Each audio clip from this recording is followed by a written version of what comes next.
Pretending to know what I'm doing, this is Telling Someone. First question, of course, from Mildly Terrible. If you had to go to war with one country, who would it be? Also, what are tariffs? Well, if I went to a... Australians don't go to war anymore. Well, we did, but we lost. Well, kind of lost. Well, kind of got really... We had a bad time, so I wouldn't. And if any other country wants to invade Australia, well, they'd have to get through Indonesia and Papua New Guinea first, and then they'd have to go through the entire worst part of the outback. I mean, it's pleasant for those who like it hot and very dry and without any water, except for the tropical regions where there's a lot of water. But it's not very pleasant to invade. That's why the British went all the way around the south and pretended to be nice until there was enough of them to do the nasty things. So I just wouldn't. I wouldn't invade here. I'd go to some place that's convenient for the people who are invading. So no, we wouldn't. Except for the emus, which we also lost. Next question, of course. Oh, and also what are tariffs? Okay, tariffs are a tax on everything that gets imported. Okay, and that's and they're usually used for when a country is starting to start up an industry, making things, and that's when they put on tariffs. But of course, it's there to protect a nascent industry that's already beginning and has already started. Whereas America is trying to put tariffs on everybody, except they don't have the industry to protect. For example, if I was going to make some clothes in America, first I'd have to get a whole bunch of people with a whole bunch of skills and a whole lot of sewing machines. And America doesn't have that many people with sewing skills all in the one place, and a massive amount of industrial sewing machines in America, all in the one place. When the big companies who own all the clothing companies closed down all the American factories and then took them all to Bangladesh or somewhere, they took all the sewing machines with them. So America no longer has the machines to make the clothes. They also don't have the machines to make the machines that make the clothes. And they also don't have the machines that make the machines that make the machines to make the clothes, because all of that got sold off and shipped off to China or somewhere.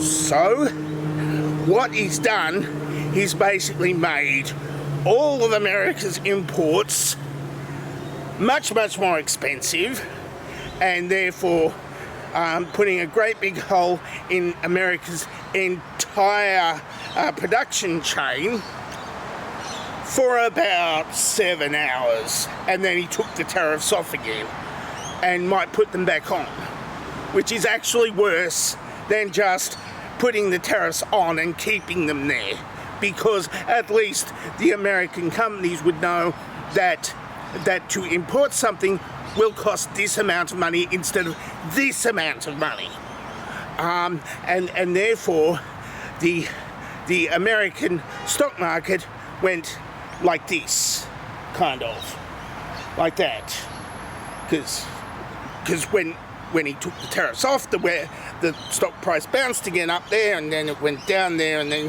but meanwhile American industry will have the kind of effect like this.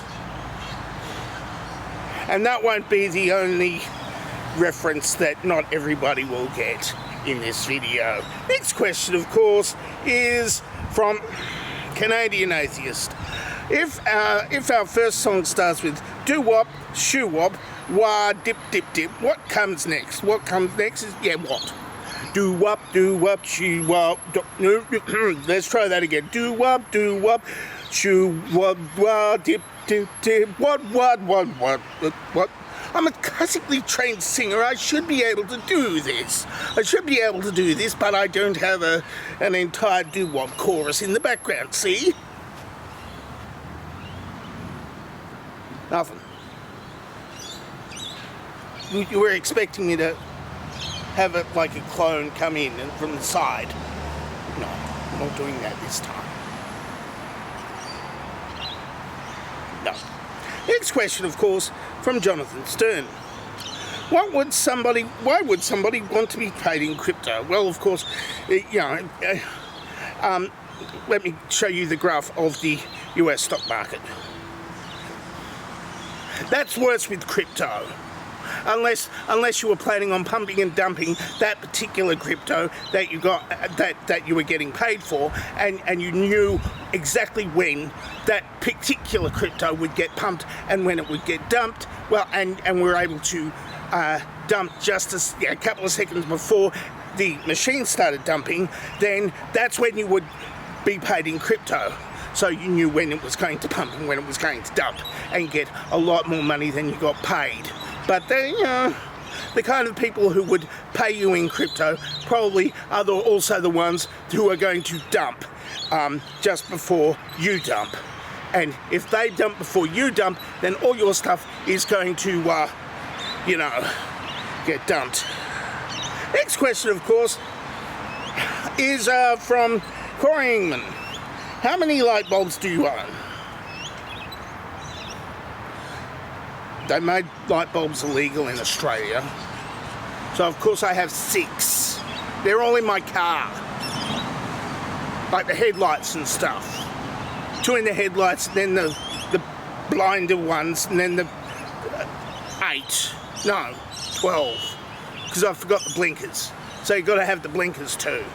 But they're all part of my car. It's not like I can just whip them out and put them in the light bulb hole, because they're full of LEDs now, because we got them free after they banned the light bulbs for very, very specific reasons. Next question, of course, is Herbie Wasawas. We have to wear seatbelts in cars, so why don't coaches and buses have them? Okay, well, here's the thing about coaches and buses. They are driven mostly very slowly, except for the fast ones, which the fast ones have the seatbelts, but the buses are much slower, and you have to get on and off them regularly. So if you get on them and then you do up the seatbelt, you try to stretch the seatbelt over and across, and by the time you've put the seatbelt on, you've already arrived at your destination. So it's really not practical. And look, I've been in a couple of bus accidents, and the bus turns out fine. It's just the hatchback we ran over that has significant problems. Oh, and there was that time I was trying to get out of the bus, and the bus driver closed the door on it, and I went around the corner like this. Ah! Ah! Ah!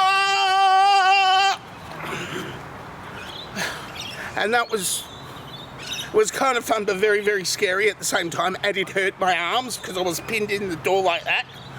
So it's not 3 out of 10, kind of recommend, but not very. And if I had my seatbelt on, I wouldn't have been stuck in the door. Next question, of course, from Baldcock26. How many ancient languages are you able to speak? Well, I can't really speak a foreign language. Not really. But I mean, I am a classically trained singer, so I have. Well, when I was in a choir, I did memorize entire Latin masses, like, Verdi's Requiem and Mozart's Requiem a couple of coronation masses and stuff, you know, the standard Latin stuff that you have to sing if you're in a choir, you know, and of course, you know, I still can recite those from memory, even though I don't actually know what they say. Tuts Florio, Yamamore Vignale, Totus Adeo, Novus Amores, Corperio, Tempore Brumali, Vil Patiens, Animo Venali, Lasciviens. Tuts Florio, Yamamore Vignale, Totus Adeo. That's it for Tell Someone for this week. If you would like to ask me a question, then ask me a question in the question asking place I have provided below.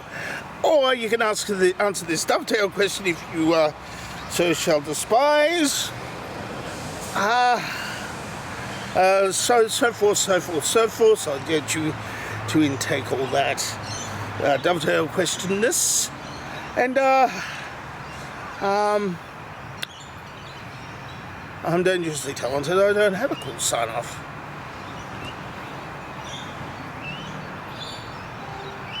Yoink.